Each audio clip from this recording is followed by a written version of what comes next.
Hello दोस्तों, Riddhi Siddhi physics coaching classes में आप सभी का बहुत बहुत स्वागत है। सभी को राधे राधे। और आज हम बात करेंगे अध्याय नंबर 14 फिजिक्स 12th क्लास का सेमीकंडक्टर अर्धचालक। और उसमें हमने कल लास्ट वीडियो में अग्रभिनति और पश्चाभिनति की कार्यविधि को समझाया था।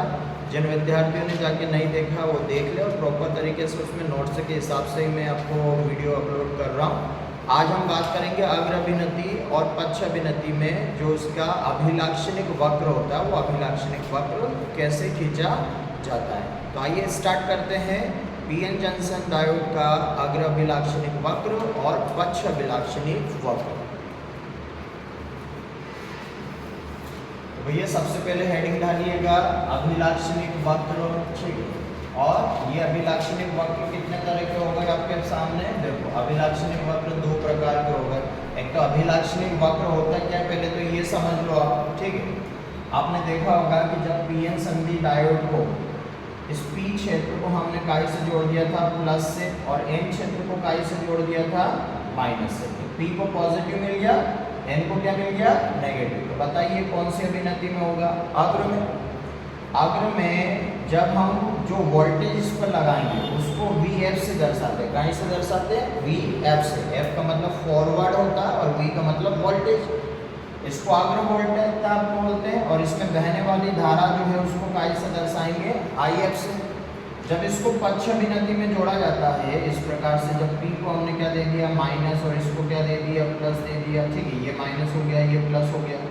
इस पर जो वोल्टेज रहेगा उसको हम वी आर से दर्शाएंगे, और इसमें बहने वाली जो धारा रहेगी उसको हम काई से दर्शाएंगे? आई आर से, ठीक। तो इससे क्या कहेंगे? अग्र वोल्टता। क्या कहेंगे? अग्र वोल्टता। इसे क्या कहेंगे? अग्र धारा। इसे क्या कहेंगे? पक्ष वोल्टता। और इसे क्या कहेंगे? पक्ष धारा। अच्छा, पक्ष को एक और किस नाम से जाना जाता है? उत्क्रम के नाम से भी जाना जाता है। तो इसको आप उत्क्रम वोल्टता या उत्क्रम धारा भी कह सकते हैं।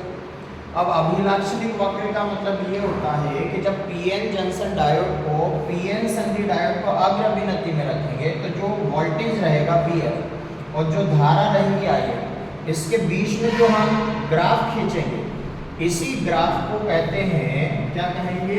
अभिलाक्षणिक वक्र। क्या कहेंगे? अभिलाक्षणिक। तो धारा और वोल्टेज के बीच में जो ग्राफ खींचा जाता है उसी ग्राफ को अभिलाक्षणिक वक्र कहते हैं। अगर आपसे कोई पूछे कि भैया ये अभिलाक्षणिक वक्र क्या होता है, तो आप क्या कहेंगे? धारा और वोल्टेज के बीच में जो ग्राफ खींचा जाता है उसे क्या कहते हैं? अभिलाक्षणिक वक्र। अब फिर ये आया कि धारा तो दो तरह की होती है। कितने तरह की होती है? एक तो होता है अग्र धारा, और एक और कौन सी धारा होती है? पक्ष। वोल्टेज भी कितने तरह के होते हैं? दो। एक तो होता है अग्र वोल्टता और एक और होता है पक्ष वोल्टता। इसका मतलब अभिलाक्षणिक वक्र भी कितने प्रकार के होने चाहिए? दो प्रकार के। तो फिर अभिलाक्षणिक वक्रों को दो भागों में बांट दिया गया। पहला आपका अग्र अभिलाक्षणिक वक्र और दूसरा आपका क्या हो गया? पक्ष अभिलाक्षणिक वक्र। आगे बात समझ में, क्योंकि दो धारा है, अग्र अभिलाक्षणिक वक्र और एक और क्या हो गया? पक्ष अभिलाक्षणिक वक्र। तो अभिलाक्षणिक वक्र क्या होता है? धारा और वोल्टेज के बीच में जो वक्र खींचा जाता है, जो ग्राफ खींचा जाता है, उसे क्या कहेंगे हम? अभिलाक्षणिक वक्र। अभिलाक्षणिक वक्र कितने प्रकार के? दो प्रकार के। एक तो अग्र अभिलाक्षणिक वक्र हो गया और एक और कौन सा हो गया? पक्ष अभिलाक्षणिक वक्र। सबसे पहले हम पूरा डिटेल में किसके बारे में पढ़ेंगे? अग्र अभिलाक्षणिक वक्र के बारे में, ठीक। तो हेडिंग डाल दो फिर से, अग्र अभिलाक्षणिक वक्र।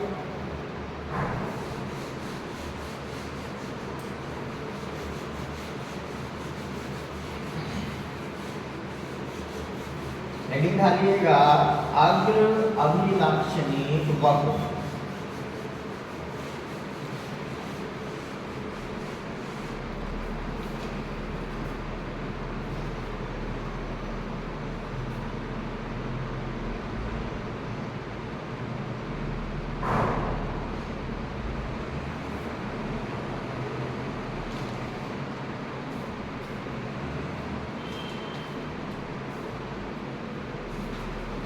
फॉरवर्ड कैरेक्टरिस्टिक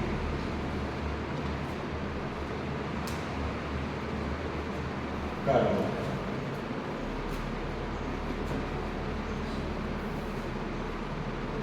अग्र अभिलाक्षणिक वक्र। ठीक, अब ये बताओ कि सबसे पहले इसकी परिभाषा क्या बताएंगे। अग्र अभिलाक्षणिक वक्र, जिसको इंग्लिश में कहते हैं फॉरवर्ड कैरेक्टरिस्टिक कर्व। अब ये पता है कि जो वक्र है वो किसके बीच में खींचा जाएगा, वोल्टेज और धारा के बीच में। अब इसमें अग्र आ गया, इसलिए वोल्टेज भी कैसा होगा, अग्र, और धारा भी कैसी होगी, अग्र। यानी अग्र धारा और अग्र वोल्टता के मध्य में खींचा गया जो वक्र होता है उसे क्या कहेंगे, अग्र अभिलाक्षणिक वक्र कहते हैं। तो सबसे पहले इसकी परिभाषा लिख लो, अग्र धारा, अग्र वोल्टता कर लो, अग्र वोल्टता। अब अग्र वोल्टता को किससे दर्शाएंगे, तो देखो ये लिखो V, और अग्र को फॉरवर्ड बोलते हैं इंग्लिश में, तो उसके बेस में क्या लगा दो, F, ऐसे ब्रैकेट में लिख लो VF। अग्र वोल्टता VF तथा अग्र धारा, अग्र धारा को कैसे दर्शाएंगे भैया, ब्रैकेट के अंदर आई और उसके आधार में लगा लो आप F। अग्र धारा के मध्य खींचा गया, के मध्य खींचा गया वक्र, खींचा गया वक्र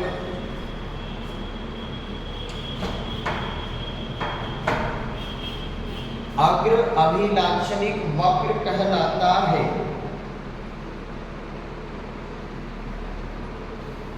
अग्र अभिलाक्षणिक वक्र कहलाता है।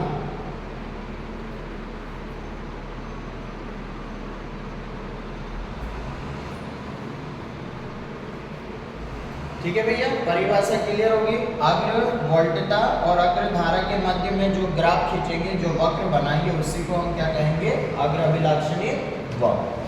अब इसके बाद कैसे बनाएंगे, तो उसके लिए परिपथ बनाना पड़ेगा अपने को। तो इसी में हेडिंग डालिएगा परिपथ, विद्युत परिपथ हेडिंग डालो, विद्युत परिपथ।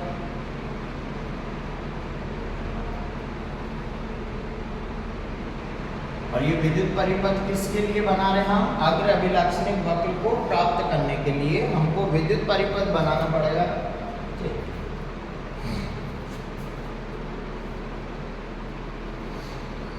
अब ध्यान से पहले परिपथ को यहाँ पे समझ लो आप, किसके लिए बना रहे हैं, अग्र, और अग्र में P को क्या मिलता है, पॉजिटिव। तो सबसे पहले हम पीएन संजी डायोड बनाएंगे। तो ये आपका पीएन संजी डायोड हो गया, ये जंक्शन हो गया, ये है ना, ये, और ये आपका P टर्मिनल हो गया, और ये कौन सा टर्मिनल हो गया, N। ठीक, अब ध्यान से मेरी बात सुनिएगा कि यहाँ से हमने इस प्रकार से, यहाँ देखो ये P है, तो इस P वाले के लिए ऊपर वाला जो सिरा है वो पॉजिटिव होना चाहिए। क्या होना चाहिए, पॉजिटिव, क्योंकि अग्र में P को क्या मिलना चाहिए, पॉजिटिव। तो यहाँ से नीचे नहीं देखना है, यहाँ से ऊपर वाला देखेंगे। तो ऊपर वाला हमने क्या कर दिया, प्लस, और ये क्या लगा दिया, माइनस। ऐसे 2-3 सेल लगा दो। तो ये तो एक सेल हो गया प्लस माइनस, एक सेल और लगा, प्लस माइनस, और एक सेल और लगा। तो इस तरह से हमने एक बैटरी बना ली जिसमें कितने सेल है, 3 सेलों के समूह को बैटरी कहते हैं। क्या कहते हैं, सेलों के समूह को बैटरी। सेल लेके आए हमने, और एक के बाद एक अगर सेल को जोड़ दिया तो उसी को हम क्या कहेंगे, बैटरी कहेंगे। तो अगर आपसे कोई पूछे बैटरी किसे कहते हैं, तो सेलों के समूह को क्या कहते हैं, बैटरी। कितने सेल लगा दिए इसमें, 3, और ये हो गया प्लस, और ये हो गया माइनस, और यहाँ से इस प्रकार से ये कर दिया। तो अब देखो ये जो P है, इसको यहाँ देखो P को क्या मिल गया, प्लस। इसका मतलब ये कौन से अभिनति में, अग्र अभिनति। अब अग्र अभिनति में धारा हमेशा P से N की ओर प्रवाहित हो, किधर से किधर की ओर, P से N। तो इसमें जो धारा प्रवाहित होगी, उस धारा को मापने के लिए एक अमीटर लगाएंगे। अमीटर क्या होता है, एक यंत्र होता है जिसकी सहायता से प्रवाहित धारा का मान क्या किया जाता है, मापा जाता है। तो धारा के मापने वाले यंत्र को अमीटर कहते हैं। क्या कहते हैं, और यह कौन से क्रम में जोड़ा जाता है, श्रेणी क्रम में। कौन से क्रम में, तो श्रेणी क्रम का मतलब ये हो गया। और यहाँ पर हमने इस प्रकार से ऐसे करते हुए, और अमीटर भी मिली अमीटर लगाया। कौन सा अमीटर लगाया, याद करो कल बताया था मैंने, अग्र अभिनति में जो धारा प्रवाहित होती है वो किस कोटि में होती है, मिली एम्पियर। तो मिली एम्पियर को मापने के लिए जो अमीटर लगेगा वो मिली अमीटर लगेगा। कौन सा अमीटर? हाँ, ठीक। तो ये तो हो गया धारा को मापने के लिए। अब एक वोल्टेज भी तो रहता है, एक तो आईएफ होता है, तो आईएफ को तो कौन मापेगा? ये मिली अमीटर। और ये मिली अमीटर इसके साथ कौन से क्रम में जोड़ा जाएगा? श्रेणी क्रम में। अब जो वीएफ आप लगाओगे, जो अग्र वोल्ट था उसको भी मापना, तो वोल्ट मीटर को हमेशा समान क्रम में, समांतर क्रम में लगाया जाता है। ये दो ध्यान रखना। अमीटर धारा को मापता है और जो वोल्ट मीटर होता है ये हो गया वोल्ट, और इसको हमने नाम दे दिया V और यहाँ पे क्या नाम दे दिया L। तो ये ध्यान रखना, अमीटर किसको मापता है? धारा को। और वोल्ट मीटर किसको नापता है? वोल्टेज को, जो हम पढ़ रहे हैं ना अध्याय नंबर 2 स्कूल में, विद्युत विभव। तो उस विद्युत विभव को मापने वाला ये यंत्र है जिसको वोल्ट मीटर कहते हैं। विभव का वोल्ट मीटर हो गया। वोल्ट मात्रक लिखवाया था ना, विद्युत विभव का मात्रक वोल्ट होता है, तो वोल्ट से वोल्ट मीटर, और ये एम्पियर का अमीटर हो गया। ठीक है, तो ये दो क्वेश्चन, एक तो ये ध्यान रखना कि धारा को मापने वाले यंत्र को अमीटर कहते हैं और विभवांतर या विभव को मापने वाले यंत्र को वोल्ट मीटर कहते हैं। अमीटर को परिपथ में कौन से क्रम में जोड़ा जाता है? श्रेणी क्रम में। और वोल्ट मीटर को कौन से क्रम में? समांतर। ये समांतर क्रम हो गया। ठीक, और यहाँ से इस प्रकार से लाइन ली और स्केल की सहायता से इसको हमने यहाँ मिला दिया। ठीक, और ये आपका पूरी तरह से इस तरह से ये आपका कंप्लीट हो जाएगा। और इसे कहते हैं हम अग्र अभिलाक्षणिक वक्र प्राप्त करने के लिए विद्युत परिपथ बनाइए। तो ये भैया ये परिपथ बनाना, ठीक, बनाओ इसको। और चित्र का नाम लिख देंगे।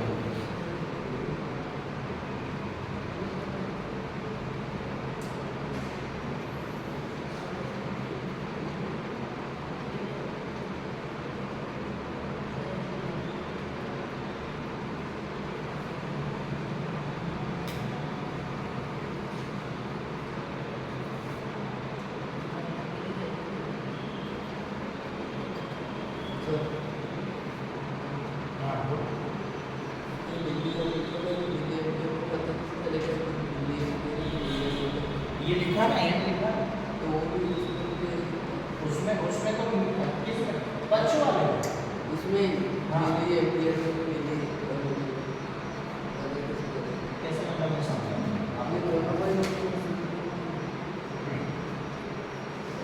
अग्र और पश्चिम में पूछ रहे थे। ये अग्र में तो एम ए होता है और पश्चिम में म्यू होता है। म्यू पक्ष भी नहीं, जब इसको पक्ष में रखेंगे ना, यहाँ पे एन आ जाएगा, तो पक्ष में जो धारा होती है वो म्यू ए होती है, माइक्रो एम्पियर में। और मिली एम्पियर तो हाँ, वो ए में से दर्शाते हैं, ए में से दर्शाते हैं। हाँ, तो ये एम ए तो मिली एम्पियर हो गया। आपने मिली और मिली एम्पियर धारा को मापने के लिए मिली एम्पियर, माइक्रो एम्पियर धारा को मापने के लिए माइक्रो एम्पियर, ऐसे याद है। क्वेश्चन क्या दे रहा है ये बता दो। मिली और मिली एम्पियर पता है दोनों से सेम कौन कौन मिली एम्पियर और मिली एम्पियर। हाँ, तो पता यूँ चलेगा कि ये है मिली एम ए। अब इसको आप चाहो तो मिली एम्पियर मान लो और इसको आप चाहो तो मिली अमीटर। एक ही जहाँ मिली एम ए होगा वही मिली एम्पियर होगा और वही मिली एम्पियर को मापेगा। आई बात समझ में? और म्यू ए है अप्रोक्सीमेट माइक्रो अमीटर बोल दो और उसको माइक्रो एम्पियर बोल दो, ऐसे रहता है उसको। और केवल ए है तो उसको एम्पियर बोलेंगे, मतलब वो एम्पियर तक की धारा को मापेगा। ये मिली अमीटर है तो ये मिली एम्पियर तक की धारा को मापेगा। माइक्रो ए है तो वो माइक्रो अमीटर होगा, वो माइक्रो एम्पियर तक की धारा को मापेगा।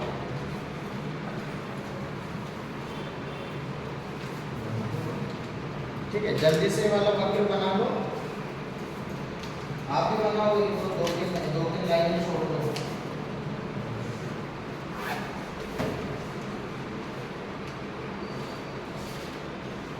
तीन नंबर के हिसाब से इम्पोर्टेंट है। सोमवार को आपका टेस्ट लगेगा, रविवार को बैठ के तैयारी कर लेना। कोई प्रॉब्लम हो तो मुझे मैसेज या कॉल कर देना। ठीक, बाकी और यूट्यूब पे सारा मटेरियल लगा हुआ।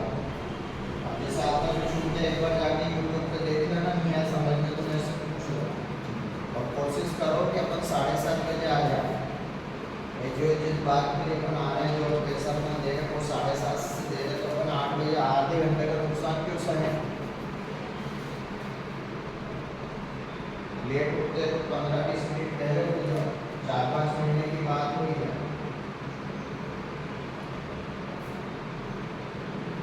फॉरवर्ड कैरेक्टरिस्टिक कर्व है वो अग्र अभिलाक्षणिक वक्र।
इन बैटरी के सिंबल का ध्यान रखना, बड़ा वाला ऊपर है, बड़ा छोटा बड़ा छोटा बड़ा छोटा, plus minus plus minus plus minus, ऐसे करके 3 हमने सेल लगाए और इन 3 सेलों के समूह को बैटरी कहते हैं।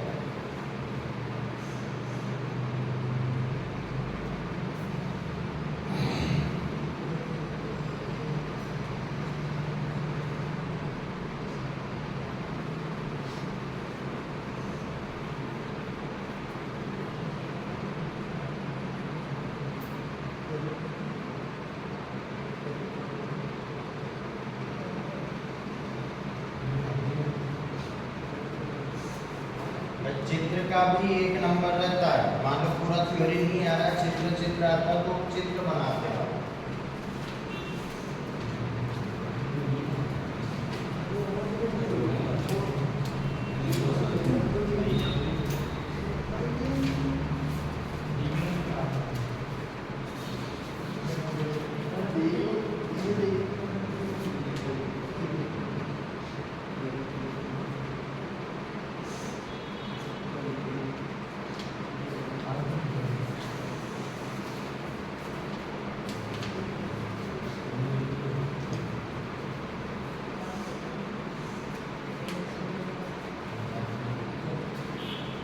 चलो हो गया, ठीक है, इसको बाद में लिख लेना, कोई दिक्कत नहीं, 1-2 लाइन छोड़ दो हो तो, और YouTube पे वैसे का वैसा आपको उसमें मिल जाएगा, उसमें देख लेना आप, ठीक, और कोशिश करिएगा कि कल से अपन टाइम पे आ जाए। अग्र अभिलाक्षणिक वक्र बात कर रहे हैं, तो मैंने अग्र अभिलाक्षणिक वक्र बता दिया आपको कि अग्र धारा और अग्र वोल्टता के मध्य में जो ग्राफ खींचा जाएगा उसी को क्या कहेंगे हम? अग्र अभिलाक्षणिक वक्र कहेंगे। इसके बाद इसका विद्युत परिपथ बनाना, तो ये इस प्रकार से हमने विद्युत परिपथ बना दिया, ठीक है। विद्युत परिपथ एक बार फिर से ध्यान समझ लेना जो नहीं आया। ये आपका पीएन जंक्शन डायोड है, पीएन संधि डायोड है, और पी को यहाँ से देखो, यहाँ से नीचे की तरफ से नहीं देखना, यहाँ से ऊपर है ना, तो ऊपर की तरफ से देखो पी को क्या मिल गया, देखो ऊपर प्लस, तो जब पी को प्लस मिल जाता है तो वो रहता है आपका अग्र अभिनति में, काय में रहता है? हाँ, ठीक। अब इसमें जो धारा बहेगी अग्र अभिनति में, कल भी पूछा था मैंने, वो स्टार्ट करके लिखवाया, अग्र अभिनति में बहने वाली धारा किस कोटि में होती है? मिली एम्पियर कोटि में। कौन सी में होती है? तो उस धारा को मापने के लिए, मिली एम्पियर कोटि की धारा को मापने के लिए एक आमीटर लगाया जाएगा, और इस आमीटर का नाम है मिली आमीटर। क्या कहते हैं इसको? हाँ, ठीक। और ये कौन से क्रम में जुड़ा हुआ? श्रेणी क्रम में। कौन से क्रम में? श्रेणी। इस पे जो वोल्टेज आप लगाओगे जिसको अग्र वोल्टता कहते हैं, कौन सी वोल्टता है ये? अग्र वोल्टता। एफ का मतलब हो गया फॉरवर्ड, फॉरवर्ड का एफ हो गया। इस अग्र वोल्टेज को, वोल्टता को, वोल्टता और वोल्टेज वही है जो हम चैप्टर नंबर 2 में विद्युत विभव पढ़ा था ना हमने। एकांक धनावेश को अनंत से विद्युत क्षेत्र के किसी बिंदु तक लाने में किया गया कार्य वो उसी की बात चल रही है। ये वोल्टता है, विभव है ये। तो इस अग्र वोल्टता को किसके द्वारा मापा जाता है? वोल्ट मीटर के द्वारा। किसके द्वारा? Volt meter. इसलिए ये वोल्ट मीटर लगा दिया और वोल्ट मीटर को समांतर क्रम में जोड़ा जाता है और अमीटर को कौन से क्रम में जोड़ा जाता है? श्रेणी क्रम में। ठीक है। और ये आपका ये पूरा जो भाग है इतना इतना, इसको विभव भाजक कहते हैं। क्या कहते हैं इसको? विभव भाजक। विभव भाजक का मतलब ये हुआ कि इस पर मान लो आपको वोल्टेज बढ़ाना है, 0.1 वोल्ट से 0.2 वोल्ट करना, 3 वोल्ट करना, तो आप किसकी सहायता से करोगे? इस वाले की सहायता से करोगे। इसलिए इसका नाम क्या रखा गया? विभव भाजक। क्या कहते हैं इस पूरे को? विभव भाजक। ये इतना इतना जो दिखाई दे रहा है ना, इसका नाम विभव भाजक। इसकी सहायता से आप इस वोल्टेज के मान को बढ़ा सकते हो और क्या कर सकते हो? घटा सकते हो, जितना को अपने को जरूरत हो। ठीक, इसके बारे में भी पता लग गया ना सभी को। ये सब अभी लिखना है, जो मैं समझा रहा हूँ ये अभी लिखेंगे हम। ये जो आपका मिली आमीटर है, क्या है ये? और ये कौन सी धारा को मापता है? अग्र धारा को। किसको मापता है? अग्र धारा, जिसको हम काई से दर्शाएंगे? IF से। और ये आपका वोल्ट मीटर है। क्या है ये? वोल्ट मीटर, जो कौन से वोल्टेज को मापेगा? अग्र वोल्टेज को मापेगा। इसको कौन से क्रम में जोड़ा जाता है? श्रेणी में। और इसको कौन से क्रम में? समांतर में। इस प्रकार से ये चित्र भी बना के आ जाओगे तो सामने वाला आपको 1 नंबर दे देगा। ठीक है। चलो अब चित्र के बारे में लिखो। आपको उधर से देखने में दिक्कत आ रही है तो इधर आ जाओ। ये आ रहा है क्या? आइए थोड़ा पीछे चले जाओ उधर। देखने में दिक्कत आ रही है तो इधर आ जाओ, यहाँ पे आ जाओ, उधर बैठ जाओ। चलो लिखिएगा। चित्र में थोड़ा स्पीडली लिखिएगा। मैं सोच रहा था दोनों खत्म हो जाएंगे, बाकी लग नहीं रहा है इसका। चित्र में पीएन संधि डायोड, चित्र में पीएन संधि डायोड की अग्र अभिलाक्षणिक वक्र, पीएन संधि डायोड की अग्र अभिलाक्षणिक वक्र के लिए अग्र अभिलाक्षणिक वक्र, बोर्ड पे लिखा हुआ देख लेना। अग्र अभिलाक्षणिक वक्र के लिए विद्युत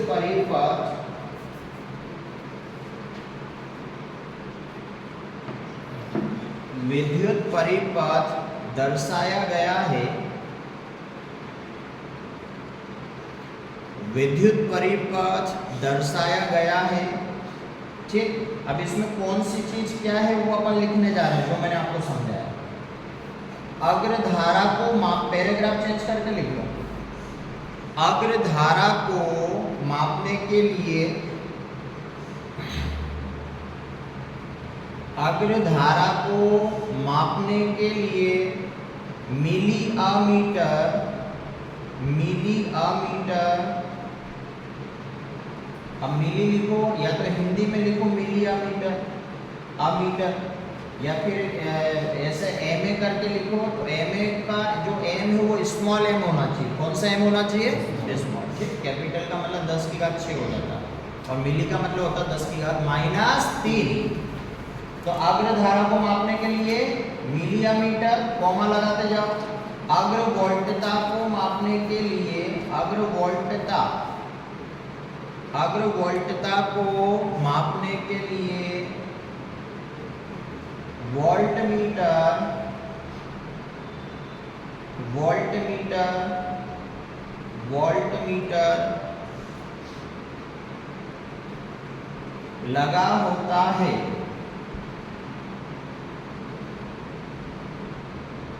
ठीक है, दोनों के बारे में बोल दिया हमने कि भैया अग्र धारा को मापने के लिए क्या लगा हुआ है? हमने मिली अमीटर लगाया। और अग्र वोल्टता को मापने के लिए हमने क्या लगाया? Volt meter. अब इसके बारे में बताना भैया, ये लास्ट इसके बारे में बताना। अब ये क्या है? विभव भाजक। और विभव भाजक की सहायता से हम आरोप जो वोल्टता है उसका मान क्या कर सकते हैं? परिवर्तित कर सकते हैं। अपने को आवश्यकता पड़े तो हम बढ़ा सकते हैं और अपने को आवश्यकता पड़े तो हम घटा सकते हैं। किसकी सहायता से? विभव भाजक की सहायता से। लिखो, विभव भाजक की सहायता से, विभव भाजक की सहायता से आरोपित वोल्टता, आरोपित वोल्टता को परिवर्तित किया जाता है। आरोपित वोल्टता को परिवर्तित किया जाता है। परिवर्तित किया जाता है। देखो कितना सिंपल, आराम से, और कोई ज़्यादा कोई लेंथी चित्र नहीं है। पी को पॉजिटिव देके अगर मैं बना दिया, इसको मापने के लिए हो गया, और जो चित्र में आपको दिखाई दे रहा है वही हमने उसमें लिख दिया। अब लास्ट अपने को एक वक्र खींचना है, ठीक है। तो चित्र के बारे में लिख दिया, वक्र कैसे खींचेंगे तो उसके लिए पैराग्राफ चेंज करके वापस से लिखिएगा।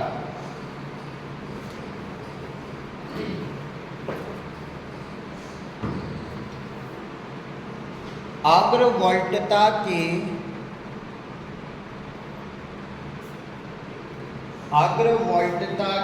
भिन्न भिन्न मानों के लिए, अग्रवोल्टता के भिन्न भिन्न मानों के लिए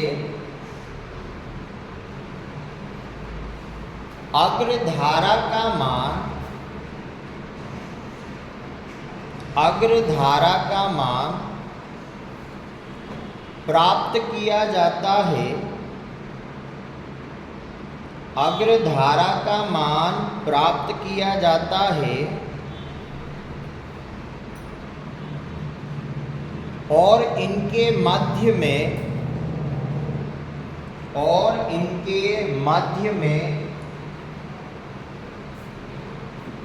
वक्र खींचा जाता है, और इनके मध्य में वक्र खींचा जाता है, जैसा कि नीचे चित्र में दर्शाया गया है। जैसा कि नीचे चित्र में दर्शाया गया है। ठीक, अभी नीचे चित्र में दर्शाया गया है। ठीक, अभी वक्र बनाएंगे हम, लेकिन जो चित्र के बारे में समझा जाता है, जो आखिरी में पैराग्राफ चेंज करवा के एक लाइन लिखी, वो ध्यान से आप समझ लो आप, ठीक, और प्रैक्टिकली समझना, क्योंकि ये प्रैक्टिकल भी है आपके इसमें। ठीक, तो वहाँ पे आप क्या करोगे कि जब ये वाला प्रयोग करने जाओगे आप, तो वहाँ पे ऐसे किट रखा हुआ, ऐसा एक सर्किट रखा हुआ, उसमें ऐसे बटन लिखे, ऐसे बटन दिए हुए है ना, और दो ऐसे लगे हुए हैं। यहाँ पे VF लगा हुआ है और यहाँ पे लगा हुआ आपका मिलीमीटर। अब यहाँ से आप बटन को घुमाओगे तो आप क्या देखोगे कि धीरे धीरे वोल्टेज का मान क्या हो रहा है, बढ़ रहा है। क्या हो रहा है, बढ़ रहा है।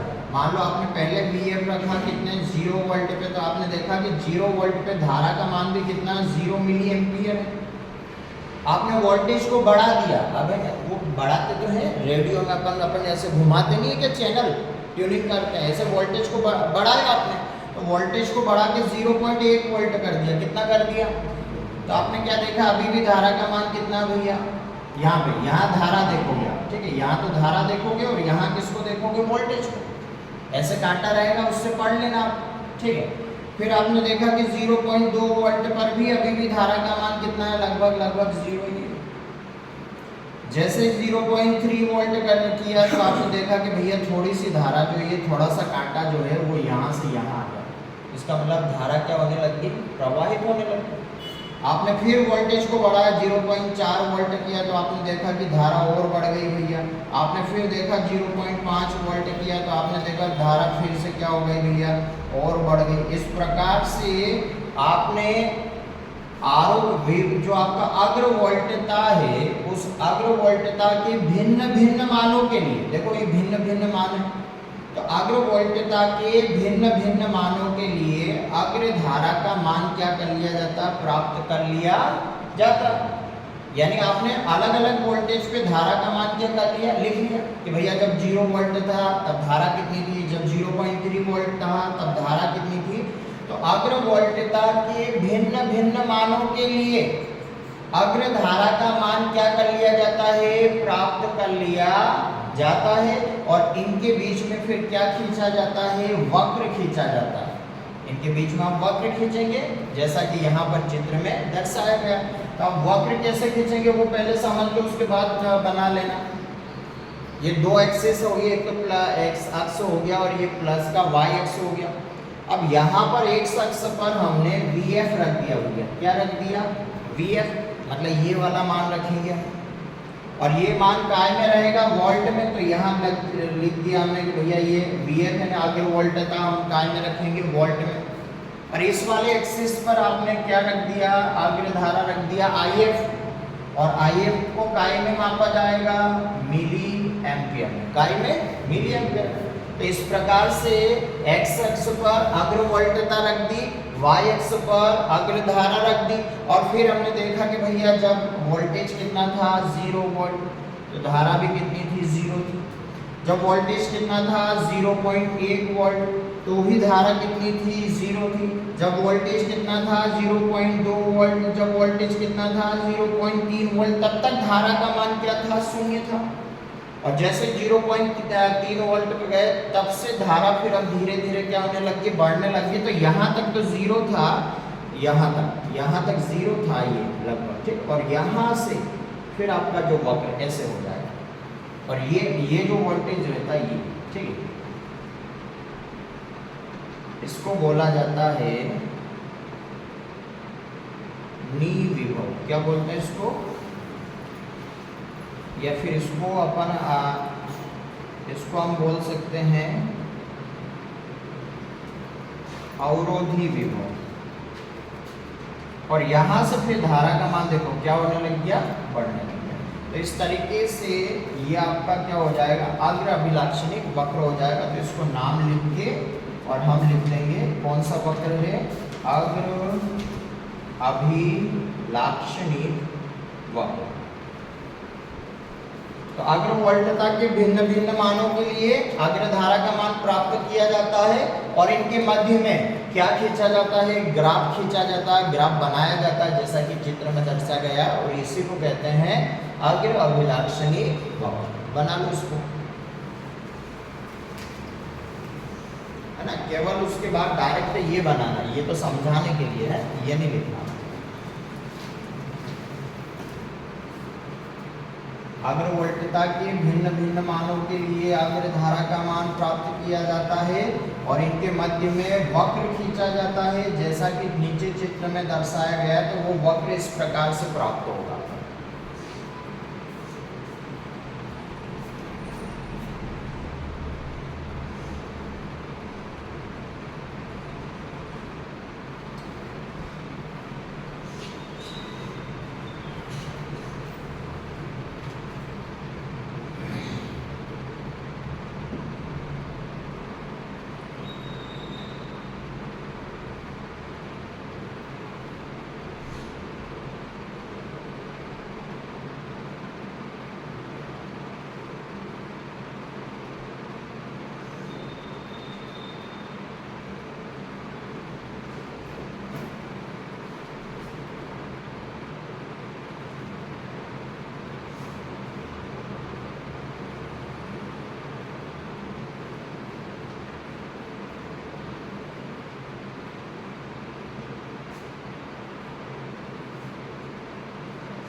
चलो ठीक है।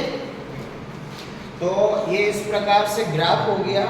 तो जो आपका अग्र वोल्टता और अग्र धारा के मध्य में जो ग्राफ खींचा जाता है उसे ही हम क्या कहते हैं, अग्र अभिलाक्षणिक वक्र कहते हैं। ठीक, आप देखो इसमें एक शब्द आया नी विभव। कौन सा विभव? जिसको अवरोधी विभव भी कहते हैं। तो एक अगला एक हेडिंग ढाल लो, ये आपका अग्र अभिलाक्षणिक वक्र तो हो गया। अब इसमें ये नी विभव है ना,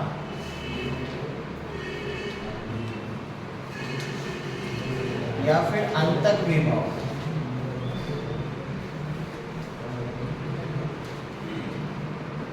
ये हेडिंग डालो, नी विभव या अंतक विभव। ये क्या होता है, ये भी विभव परिभाषा में आता है।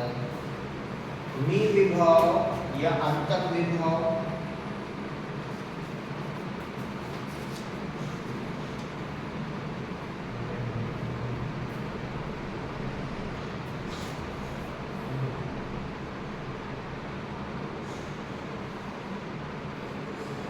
या तो नी विभव या अंतक विभव। अब देखो इसकी परिभाषा यहीं से बनाना अपने को। ये कौन सा विभव है, अग्रवोल्टता। कौन सी वोल्टता है ये, अग्रवोल्टता पे अभी अभी मैंने बताया था आपको कि जब अग्रवोल्टता का मान 0.1 था तो धारा का मान कितना था, 0।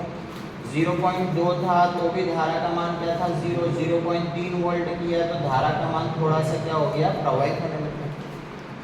तो अग्रवोल्टता का वह मान जिस पर अग्रधारा क्या होने लगती है, प्रवाहित होने लगती है। अग्रवोल्टता का ये अग्रवोल्टता का वह मान जिस पर अग्रधारा क्या होने लगती है, प्रवाहित होने लगती है। अग्रवोल्टता के उसी मान को क्या कहते हैं, नी विभव या अंतक विभव। तो बताओ जो मैंने एग्जांपल समझाया इस आधार पे 0.1, 0.2, 0.3 में से कौन सा विभव नी विभव होगा, जिस पर धारा कौन से विभव पर प्रवाहित होने लगी। देखो ना, यहाँ तो 0 था, यहाँ भी 0 था, यहाँ से प्रवाहित होने लग गया। तो इसका मतलब 0.3 वोल्ट जो है आपके लिए क्या रहेगा, नी विभव या अंतक विभव। तो अग्रवोल्टता का वह मान, तो यहाँ ये वाला मान अग्रवोल्टता का वह मान जिस पर अग्रधारा क्या होने लगती है, प्रवाहित होने लगती है, उसी विभव को क्या कहते हैं, नी विभव या फिर अंतक विभव। लिखो, अग्रवोल्टता का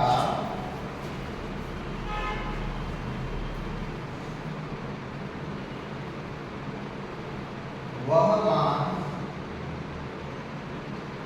अग्रवोल्टता का वह मान जिस पर अग्रवोल्टता का वह मान जिस पर अग्रधारा का मान, जिस पर अग्रधारा का मान बढ़ने लगता है, जिस पर अग्रधारा का मान बढ़ने लगता है, नी विभव कहलाता है।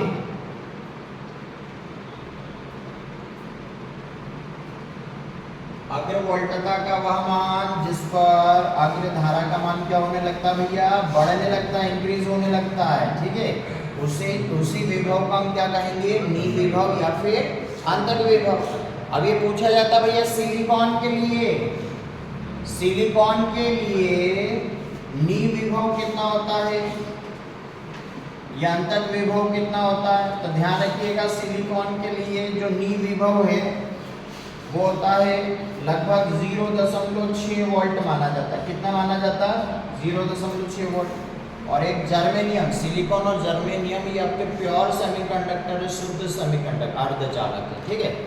और जर्मेनियम के लिए नी विभव का मान बताइए, नी विभव तो वो रहेगा आपका 0.2 वोल्ट। कितना माना जाएगा, 0.2 वोल्ट, ठीक।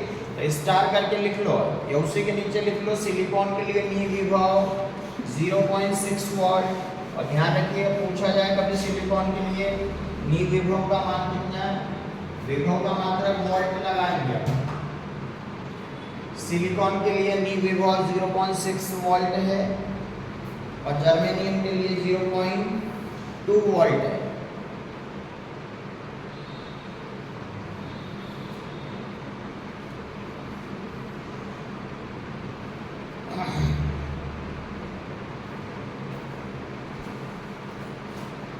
अब इसका मतलब क्या हुआ, सिलिकॉन में कितना वोल्टेज पर धारा प्रवाहित होगी बताओ, 0.6 वोल्ट पे। कितने पे होगी, 0. अगर 4 वोल्ट दिया तो धारा प्रवाहित होगी क्या, मान लो एक ग्राफ दे दिया मैंने, ये ग्राफ दे दिया और यहाँ पे ऐसे करके ऐसे लिख दिया और यहाँ लिखा मैंने 0.2 वोल्ट। इसका मतलब 0.2 वोल्ट से क्या हो रही है, धारा प्रवाहित हो रही है। धारा का मान धीरे धीरे 0.2 वोल्ट से क्या हो रहा है, बढ़ रहा है। बताओ तो आपको ये बताना कि ये जो वक्र है ये सिलिकॉन के लिए है या जर्मेनियम के लिए? किसके लिए? जर्मेनियम। किसके लिए? क्योंकि जर्मेनियम में 0.2 वोल्ट से क्या होने लगती है, धारा प्रवाहित होने लगती है। तो कभी ऐसा ग्राफ दे दो और वहां पे लिखा हुआ है 0.2 वोल्ट या 0.3 वोल्ट, और अगर आपसे पूछा जाए बताइए यह ग्राफ किसके लिए, तो आप पहचान जाना 0.2 या 0.3 हो तो ये किसके लिए होगा भैया, जर्मेनियम के लिए। और अगर ऐसा ही दे दिया जाए और ऐसा कर दिया जाए, यहाँ लिख दिया जाए 0.6 वोल्ट, अब बताओ ये वाला ग्राफ किसके लिए भैया, आप बताएंगे ये वाला ग्राफ किसके लिए है? सिलिकॉन के लिए। किसके? क्योंकि सिलिकॉन में 0.6 वोल्ट से अगर कम वोल्टेज है तो धारा का मान कितना रहेगा, 0। और जैसे ही 0.6 वोल्ट हुआ तो धारा का मान धीरे धीरे क्या होने लग जाएगा, बढ़ने लग जाएगा। तो ये फिक्स हो गया कि ये जर्मेनियम का है और ये काय का है, सिलिकॉन का। ऐसे अगर ग्राफ आ जाता है तो आपको ध्यान रखना, ठीक है, इसको बनाने की जरूरत तो नहीं है। ठीक, अगला अपन जो अग्रभिलाक्षणिक वक्र हो गया, जो पक्ष अभिलाक्षणिक वक्र है वो पक्ष अभिलाक्षणिक वक्र आपका आज तो हो नहीं पाएगा, लेकिन अपन दूसरे टाइप के क्वेश्चन कर लेते हैं।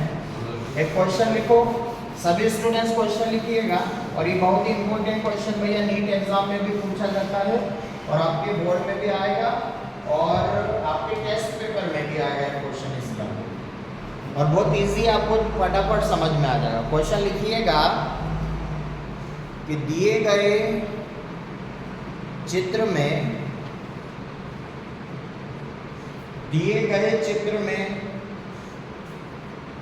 अभिनति की पहचान कीजिए। अभिनति की पहचान कीजिए। दिए गए चित्र में अभिनति की पहचान कीजिए। अब अभिनति कितने प्रकार की होती है, 2 प्रकार, एक तो अग्रभिनति और एक और कौन सी, पक्ष। अब मैं एक चित्र दूंगा, कई सारे चित्र दूंगा, आपको ये बताना कि अग्र में है या फिर पक्ष में। आगे बात समझ में, जिसको नहीं पता वो ध्यान सुन लेना। अगर पीएन संधि डायोड का पी क्षेत्र, पी को अगर पॉजिटिव मिल जाए और एन को क्या मिल जाए, नेगेटिव, तो वो काय में रहेगा, अग्र में। और अगर ऐसा नहीं होता तो वो काय में होगा, पक्ष में। और पक्ष को एक और किस नाम से जाना जाता है, उत्क्रम अभिनति। ठीक, तो दिए गए चित्र में आपको पहचान करना है। तो मान लो पहला चित्र ये दे दिया मैंने, ठीक, और पहले सबको समझ लेना, मेरा आंसर बताते जाना, लास्ट में आप लिख लेना, ठीक है, ताकि अपन ये वीडियो छोटा बन जाएगा, आप लिखोगे तो उसमें फिर टाइम लगेगा। तो मान लो कि ये पीएन संधि डायोड दे दिया। अब ये तो बताने की जरूरत नहीं है भैया कि पी कहाँ होगा, यहाँ कौन सा होगा, पी होगा या एन होगा, पी होगा। क्या होगा, पी होगा। अब मान लो कि मैंने यहाँ पे दे दिया प्लस का 5 वोल्ट और यहाँ पे दे दिया माइनस का 2 वोल्ट। अब बताओ ये कौन सी अभिनति में, तो पी को क्या मिल गया और एन को क्या मिल गया। तो अगर पी को पॉजिटिव एन को नेगेटिव, याद ही तो ऐसे करना, पी का पॉजिटिव एन का नेगेटिव, तो कौन सी अभिनति में, अग्र में। तो ये पहचान होगी कि भैया दिया गया जो परिपथ है, ठीक है, पीएन संधि डायोड है, वो अग्र अभिनति में। और अग्र को इंग्लिश में क्या बोलते हैं, फॉरवर्ड बायस। क्या बोलते हैं, फॉरवर्ड, यानी अग्र अभिनति में। पहला हो गया क्लियर। दूसरा लिया, मान लो हमने ये आपका पीएन संधि डायोड है, ऐसा नहीं कि इधर ही आएगा, हमेशा उल्टा भी दे सकता हुआ है, तो ऐसे मत रखना कि इधर जो जो होगा वो पी होगा, नहीं, ठीक। और यहाँ दे दिया मान लो माइनस का 5 वोल्ट और यहाँ पे दे दिया प्लस का 2 वोल्ट। अब बताओ काय में होगा। तो हमने देखा कि यहाँ पे कुछ लिखा हुआ नहीं, लेकिन अपने को पता होना चाहिए कि पी है, और पी को क्या पॉजिटिव मिला, क्या नहीं, क्या एन को नेगेटिव मिला, क्या नहीं, उल्टा हो गया। तो उल्टा मतलब उत्क्रम, तो या तो पक्ष बोल दो या फिर क्या बोल दो, उत्क्रम अभिनति में, ठीक। तो ये भी हो गया। तो इसमें ये तो सरल था, है ना, ये तो सरल था, इजी था। अब क्या होगा भैया, अगर कोई सा ऐसा क्वेश्चन दे दिया जाए,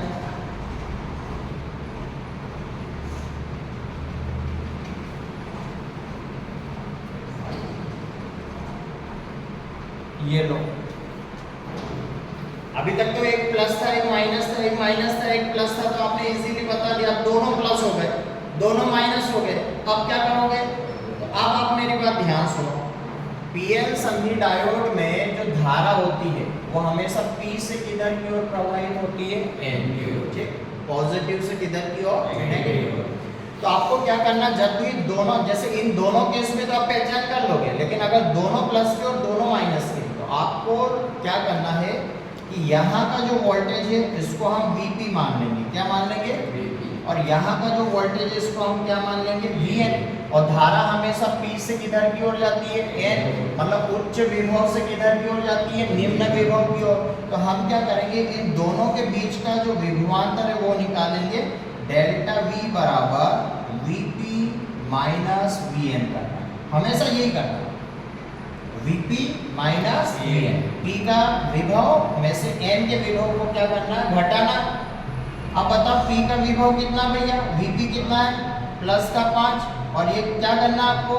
घटाना है, तो माइनस, और N कितना है यहाँ पे देखो? प्लस का 2, तो ये हो गया 2। अब 5 में से 2 गया तो कितना बचेगा? 3, और 3 भी काहे का बचेगा भैया?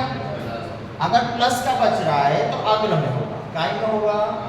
और अगर यही माइनस का बचता तो ये काय में होता? पक्ष में। तो इसका मतलब दिया गया ये जो परिपथ है ये कौन सी अभिनति में है? अग्र अभिनति में। ठीक, मान लो ये दे दिया मैंने, चौथा दे दिया।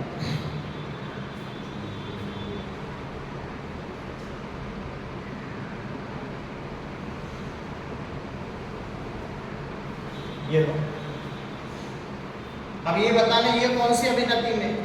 दोनों माइनस हो गए, कुछ नहीं करना। n वाले जो p वाला विभव है उसमें से n वाले विभव को क्या करना है? घटाना।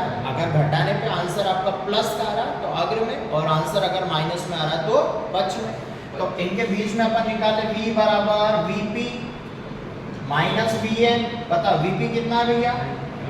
माइनस का 5, और ये सूत्र का क्या हो गया? और Vn कितना है? तो माइनस और माइनस, माइनस माइनस प्लस, तो ये हो गया प्लस का कितना? 10। अब 5 में से 10 गया, मतलब 10 में से 5 गया तो कितना बचेगा? 5। लेकिन वो 5 भी काहे का बचेगा? क्योंकि बड़ी संख्या काहे की है? इसका मतलब यहाँ क्या आया? प्लस का 5। अब ये 5 आया 10 आया उससे मतलब नहीं, अपने को तो ये देखना प्लस में आया या फिर प्लस में आया हो तो अग्र अभिनति, और माइनस में आया हो तो। इसका मतलब दिया गया है ये जो आपका परिपथ है, ये जो पीएन संधि डायोड है, ये कौन सी अभिनति में भैया? अग्र अभिनति। हो गए ना केस? अब एक केस ऐसा देख लो जिसमें अर्थिंग देते हैं। अपन बोलते हैं ना कुएं पे कहीं पे जाते हो तो अर्थिंग दे दो इसको, मोटर वोटर को, स्टार्टर को अर्थिंग दे दो ताकि वोल्टेज अच्छा रहे। ठीक, तो अगर मान लो कि ये एक आपको ये दे दिया पीएन संधि डायोड, और इसका ये वाला टर्मिनल अर्थिंग कर दिया, ये ऐसा जो दिख रहा है ना बड़ा छोटा छोटा छोटा ऐसे, इसको अर्थिंग बोलते हैं। अर्थ करना, भूमि से कनेक्ट करना। और भूमि का जो विभव होता है, कल ही लिखा है मैंने, पृथ्वी का विभव कितना माना जाता है? 0। इसका मतलब यहाँ तो 0 वोल्ट है। कितना वोल्ट है? 0। ठीक, अब ये वाला जो आपका P है, अब यहाँ पे मान लो मैंने 5 वोल्ट दे दिया, वो भी काय का दिया? माइनस का। तो अगर दोनों में से कोई भी एक अर्थिंग दे दे, भूमिगत कर दे, तो उसको तो देखना ही नहीं, फिर वो तो भूल जाओ। अब जो अर्थिंग नहीं किया हुआ उसको देखो, ये क्या है? P है या N है? P है। अब P को क्या मिल गया? नेगेटिव। उल्टा हो गया ना, अग्र में है पक्ष में। अगर P को पॉजिटिव मिलता तो अग्र में, P को पॉजिटिव मिला है क्या? क्या मिला? नेगेटिव। इसका मतलब काय में है? पक्ष में। और पक्ष में एक और नाम क्या है भैया? उत्क्रम अभिनति। चलो अब बना दो इसको। ठीक है, इस तरीके से आपको कहीं पे भी अर्थिंग वाला केस भी हो गया, ये सारे केस हो गए, तो इनमें से एक केस में आपको दूंगा, एग्जाम में भी पूछा जाता है। तो आशा करता हूँ आपको आज का वीडियो समझ में आया होगा। ठीक है, पढ़ते रहिए, आगे बढ़ते रहिए। कल हम बात करेंगे पक्ष जो अभिलाक्षणिक वक्र है उसके बारे में। ठीक है, मिलते हैं कल के लिए। ठीक, सभी को राधे राधे।